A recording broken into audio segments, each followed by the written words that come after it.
రజనీ గారి కేసు కొట్టేసాకే మనం దిగింది ఇందులోకి 2018 సేమ్ అదే ఇది 2011లో క్వాష్ చేయమని పిటిషన్ వేస్తే కోర్టు డిస్మిస్ చేసింది. హైకోర్టు డివిజన్ బెంచ్ 2 జడ్జీల బెంచి క్వాష్ పిటిషన్ని డిస్మిస్ చేసింది.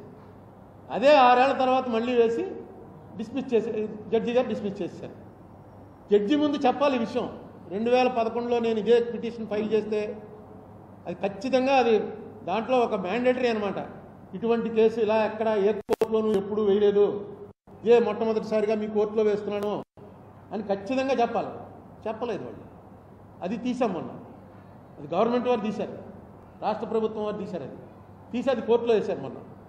కోర్టులో వేసిన తర్వాత ప్లేటర్ గారు అడిగాడు, నన్ను కూడా అడిగాడు ఆయన నిరంజన్ రెడ్డి గారు, ఇదేంటి దీన్ని ఇన్సిస్ట్ చేద్దామని. అంటే మరి రమేష్ అన్నాడు, మళ్ళీ అదో కేసు మనకెందుకు, మన దానిలో నడుస్తుంది కదండి, మళ్ళీ దీని మీద మళ్ళీ మనం ఎఫిడవిట్ వేయాలి, వాళ్ళు రిప్లై చేయాలి, దానికి అది నడుస్తూ ఉంటుంది. పక్కన పెట్టేశాం. యాక్చువల్గా అది పెర్జురీ. అలాగే ఇప్పుడు వీళ్ళు ఇచ్చి కోర్టు ముందు సుప్రీంకోర్టుకి ఏవైతే ఇచ్చారో వాటిలో ఏమైనా తేడాలు వచ్చాయనుకో అది పెర్జురీ అవుతుంది. పెర్జురీ అంటే కొంచెం కఠినమైనటువంటి కోర్టు ముందు, అట్లీస్ట్ కోర్టు ముందు అబద్ధాలు చెప్పకూడదని. మిగతా వాళ్ళు మనం ఎన్ని మాట్లాడుకున్నా కోర్టులో ఎఫిడవిట్ ఫైల్ చేసేటప్పుడు మాత్రం కింద ఒకటి ఉంటుంది, ఇదంతా నాకు తెలుసు, నేను చూసి చదివించుకుని పూర్తిగా నమ్మి సంతకం పెడుతున్నాను అని సంతకం పెట్టాలి. ఎవరు అడ్వకేట్ కాదు, రామోజీరావు గారే పెట్టాలి లేదా మార్గదర్శి గారే పెట్టాలి. అందుకని దాంట్లో కూడా అబద్ధాలు చెప్పేశారు అనుకోండి, జనరల్గా చెప్పరు. వాడు ఇచ్చినటువంటి బుక్కుల్లో ఈ అక్యూర్డ్ ఇంట్రెస్ట్ అన్న తర్వాత నాకు ఇది అనుమానం వచ్చింది. అలాగే నా దగ్గర దాదాపుగా ఒక ఎన్ని కాగితాలు ఉన్నాయో తెలియదు, ఇక్కడ ఉన్నాయి, ఇక్కడ మొన్న కృష్ణకుమారిలు అందరూ ఎత్తికి చూస్తున్నారు ఖాళీగా ఉన్నప్పుడు, దస్త్రాలు హైదరాబాద్లో ఉన్నాయి. అన్ని కాగితాలకి ఇప్పుడు విముక్తి వస్తుంది అనమాట. పట్టుకెళ్ళి హైకోర్టు ఆఫీసర్ గారి పెట్టి ఇందులో ఏమో ఉపయోగపడతాయో చెప్పండి అంటే మళ్ళీ ఆయన నువ్వే చదివి చెప్పంటే చదువుతూ కూర్చోవాలి.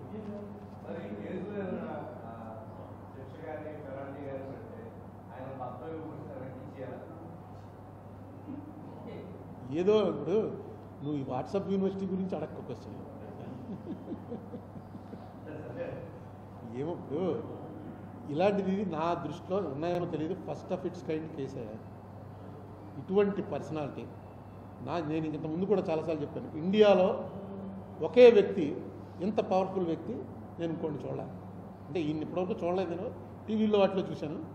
రామోజీరావు గారి కన్నా పవర్ఫుల్ వ్యక్తి ఇంకొకళ్ళని నాకు కనపట్లేదు. మీకు ఎవరికైనా కనపడచ్చు, ఎందుకంటే అన్ని పార్టీల్లోనూ ఆయనకు ఆ పలుకుబడింది. అటువంటి వ్యక్తి కాబట్టే ఈ కేసు మీద ఎంత ఇంట్రెస్ట్ నేను చూపించాను, మీరు చూపించాను. ఇదే మామూలుగా ప్రకాశ్ నగర్లో అప్పలకొండ ఉన్నాడు కానీ వాడు చాలా డబ్బులు దొబ్బేస్తున్నాడు అంటే పోలీస్ స్టేషన్లో కంప్లైంట్ చేయని పోతారు, అంతే కదా. మాకేం పని లేదనుకుంటున్నావా, మీరు వచ్చి ఒక్కసారి ఆ కెమెరా ఫోటో తీయాలన్నా డబ్బులు తీసుకుంటున్నట్టుగానే అంత దోపిడీ చేసేస్తున్నాడు అంటే ఎవడైనా వెళ్తాడా? ఆయన కాబట్టే దీనికి ఇంత ఇంపార్టెన్స్ వచ్చింది. పరువు నష్టం అంటే అది వెళ్ళి దాన్ని అడ్వాన్స్ చేయించుకుని ఇప్పుడు కాదు, ఎప్పుడైతే Jaganmohan Reddy government chit fund నా మీద పరువు నష్టం దావా వేసింది, చిట్ ఫండ్ వారు, ఫైనాన్షియర్స్ వారు కాదు, మార్గదర్శి చిట్ ఫండ్ కంపెనీ వారు నా మీద పరువు నష్టం దావా వేస్తూ ఏం చెప్పారంటే, ఎవడో రామోజీరావు ఏదో అన్నాడని నువ్వు మా మార్గదర్శిని తప్పు పడతావా,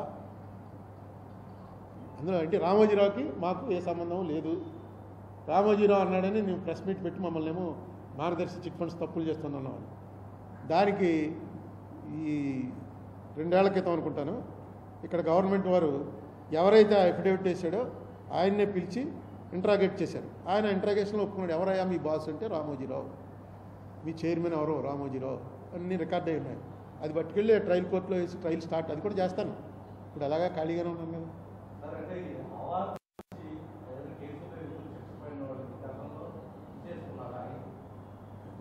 నాకు కొత్తది పెట్టుకో, ఇప్పుడు దాని మీద స్టార్ట్ అవుతుంది.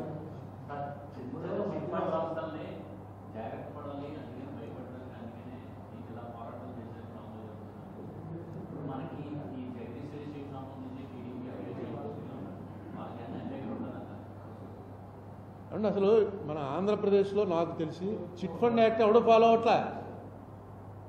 జగదీశ్వరి చిట్టే కాదు, ఏ చిట్ ఫండ్ యాక్ట్ వాడు, చిట్ ఫండ్ కంపెనీ వాడు చిట్ ఫండ్ యాక్ట్ని ఫాలో అవ్వట్లేదు.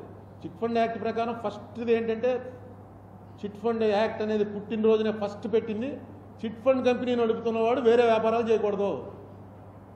నువ్వు చిట్ ఫండ్ కంపెనీ పెట్టావు, మేమందరం చీటీ పాటలు తీసుకొచ్చి నీ దగ్గర డబ్బులు పెట్టాం, ఈ డబ్బులు పెట్టి నువ్వు ఒక వ్యాపారం పెట్టావు, ఆ వ్యాపారం స్వీట్ షాప్ ఒకటి పెట్టావు, ఆ స్వీట్ షాప్ బాగా అమ్ముతుంది అనుకో, మాకు బాగానే ఇచ్చేస్తావు డబ్బులు. స్వీట్ షాప్ దివాళా తీసింది, చిట్ ఫండ్ కంపెనీ ఎత్తేసిపోతావు. అదే జరిగాయి. నేను ఎవడో జనాలను మోసం చేసి ఎత్తుకుపోదామని ఏ వ్యాపారం మొదలెట్టాడు, గత్యంతరం లేక పారిపోతాడు.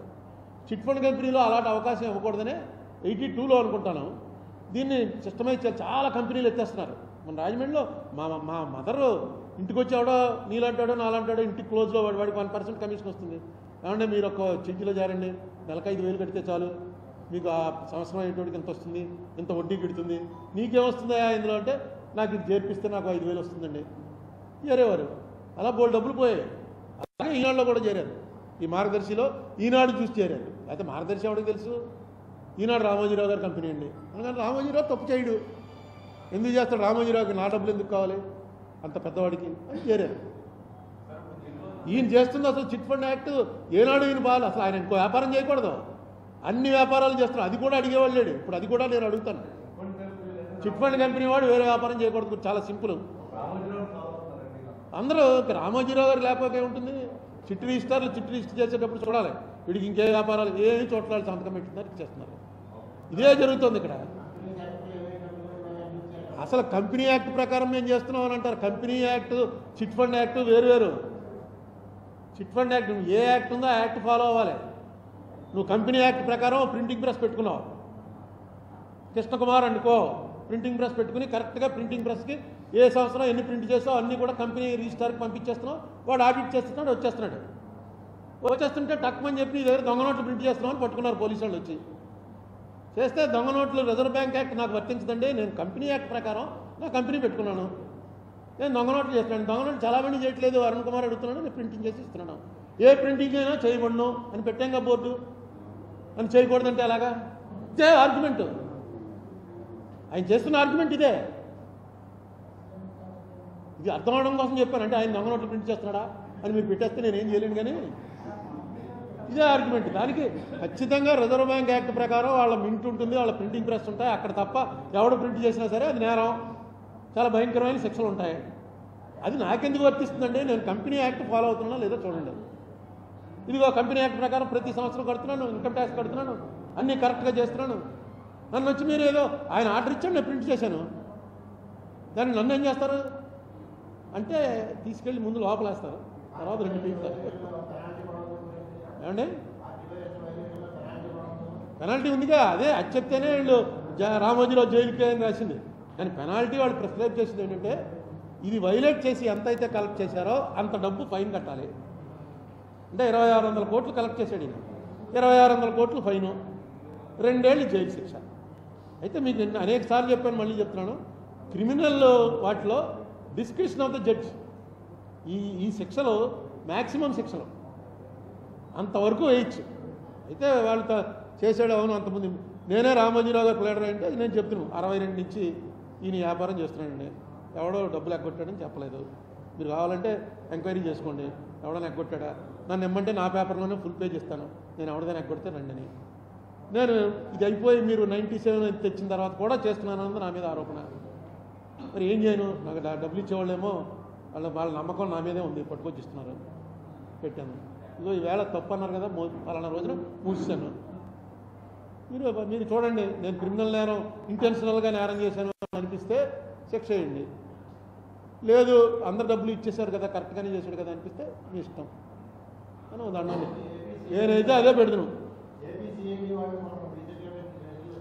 ఏపీసీఐడి వాళ్ళు పెట్టిన కేసులన్నీ చిట్ ఫండ్ మీద.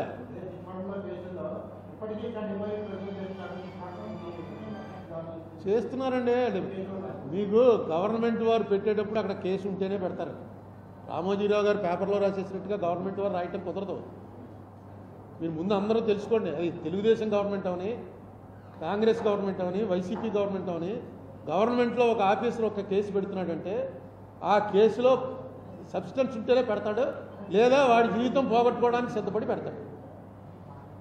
ఎందుకంటే వాడిని అన్నీ రాయాలి. ఇప్పుడు ఈ స్కాముల కేసులు అవి పెట్టేశాడండి, జగన్ ఫోన్ చేసి చెప్పేశాడండి, చంద్రబాబు పెట్టేయమన్నాడండి, ఇవన్నీ ఉత్తినే పేపర్లో, ఈనాడులోనూ మిగతా పేపర్లో రాసేవి తప్ప వీళ్ళు పెట్టేయమంటే పెట్టాడానికి అక్కడ ఆఫీసర్లు ఏమి ఈ గవర్నమెంట్ ఉంటుందో ఇంకో గవర్నమెంట్ ఉంటుందో ఎవరికి తెలుసు. చిట్ ఫండ్ కంపెనీ మీద పెట్టిన కేసులు 100% కరెక్ట్. ఇదే నేను చెప్పినందుకు నా మీద డెఫినేషన్ కేసు వేశారు. ఇదే నేను 2007లో చెప్పాను, చిట్ ఫండ్ కంపెనీ యాక్ట్ వాళ్ళు ఫాలో అవ్వట్లేదు, చిట్ ఫండ్ యాక్ట్ ప్రకారం ఖచ్చితంగా డబ్బు తీసుకెళ్ళి బ్యాంకులో పెట్టాలి, వాళ్ళు ఏనాడు బ్యాంకులో పెట్టలేదు.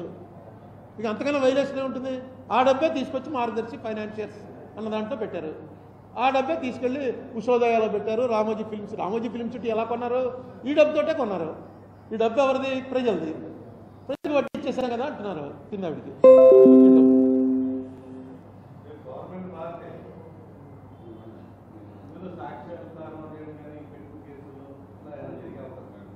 ఏమీ ఉండదు, ఎందుకంటే కోర్టు వారి చేతిలో ఉంది. ఇప్పుడు గవర్నమెంట్ వారు కొంచెం వీక్గా పెట్టచ్చు ఆర్గ్యుమెంటు, ఎందుకంటే చంద్రబాబు నాయుడు గారికి రామోజీరావు గారికి ఉన్న సంబంధాలు అందరికీ తెలుసు కాబట్టి. నేను అందుకే చంద్రబాబు నాయుడు గారిని ఇలా జరిగింది అని నేను ఎప్పుడూ అనలా. నేను కేసీఆర్ని అడిగాను కానీ చంద్రబాబుని అడగలా ఈ కేసులో ఎప్పుడు, ఎందుకంటే ఆయన అనవసరం హ్యూమిలియేషన్ ఆయనకి, అందుకని నేనే దాన్ని మాట్లాడలేదు. ఏదైనా దీనివల్ల అంత కోర్టు, సుప్రీంకోర్టు అంత సీరియస్గా తీసుకున్నాక హైకోర్టు కూడా అంతే సీరియస్గా తీసుకుంటాయి. సో ఇప్పుడు తెలంగాణ నేను రేవంత్ రెడ్డి గారిని అపాయింట్మెంట్ అడుగుతున్నాను, అపాయింట్మెంట్ ఇస్తే వెళ్ళి కలుస్తాను, వాళ్ళు టైం లేదంటే ఒక లెటర్ రాస్తాను. అది కొంచెం టైం ప్రాసెస్లో కనుక, ఎందుకంటే ఎలక్షన్ టైం ఆయన ఖాళీ ఉండకపోవచ్చు. వాళ్ళు వేయాలిగా, తెలంగాణ అది ఇంకా ఇప్పటివరకు వేయలే, కేసీఆర్ వేయలే, తొందరగా వేయమంటే నేను కాదు, కోర్టు వారు చెప్పిన డేట్కి వెళ్ళిపోతే ఒప్పుకోరు. ఇప్పుడు నేను అడిగింది ఆబ్లిగేషన్, ఇది ఆ కోర్టు వారు చేసింది ఆబ్లిగేషన్ కాదు, ఇట్స్ ఎ కమిట్మెంట్, వేసి తీరాలి. ఆ వేయటంలోనే రేవంత్ రెడ్డి గారికి అసలు యాక్చువల్గా జరిగింది అంటే చెప్దామని, టైం లేదా నాకు అంటే లెటర్ ఏదో పెట్టేస్తాను, ఆ లెటర్ పెట్టి మీకు రిలీజ్ చేస్తాను. ఎవరు మొట్టమొదటి ఓకే అన్నది? Thank you.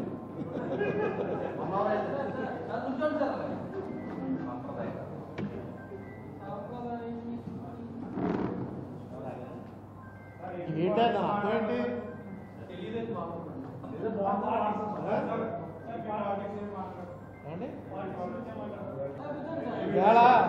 పాలిటిక్స్కి మొత్తం పాలిటిక్స్కి ఒకటే ఉదాహరణ చెప్తున్నాడు.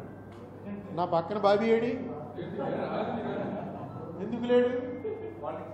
పాలిటిక్స్లో ఉన్నాడు. బాబీ ఒక పార్టీకి సపోర్ట్ చేస్తున్నాడు, నేను రానండి అన్నాడు. ఎందుకంటే మన ఆఫీస్కి అన్ని పార్టీల వాళ్ళు వస్తారు, ఆయన ఒక డెసిషన్ తీసుకున్నాడు, ఒక పార్టీకి సపోర్ట్ చేస్తున్నాడు. నేను ఆ పార్టీ సపోర్ట్ చేస్తున్నాను, పక్క నుంచి కూర్చుంటే బాగుండదు అన్నాడు. అందుకే ఇంకా లేకపోతే నా ల్యాప్టాప్ అన్నీ తీసుకుంటారు. బాబీ ఉంటే ఒక పక్కన జ్ఞాపకం చేస్తాడు. నేను ఏ పార్టీకి సపోర్ట్ చేయడానికి నాకు అవకాశం లేదు, ఎందుకంటే అన్ని పార్టీల నుంచి నా మిత్రులు చాలా దగ్గర. నేను ఓటు వేయకుండా ఏ ఎలక్షన్ మానలేదు, ఇప్పుడు కూడా మానను.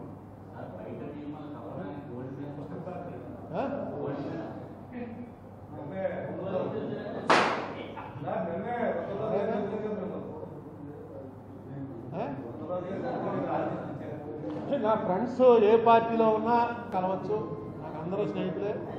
నేను ఏ పార్టీకి ఓటు వేయమని అడగను, ఏ పార్టీకి చేయను. నేను వ్యక్తిగతంగా ఇన్ ప్రిన్సిపల్ బీజేపీకి మాత్రం వ్యతిరేకంగా ఉంటాను, అది తప్పదు నాకు. Right from the beginning I'm against BJP principles.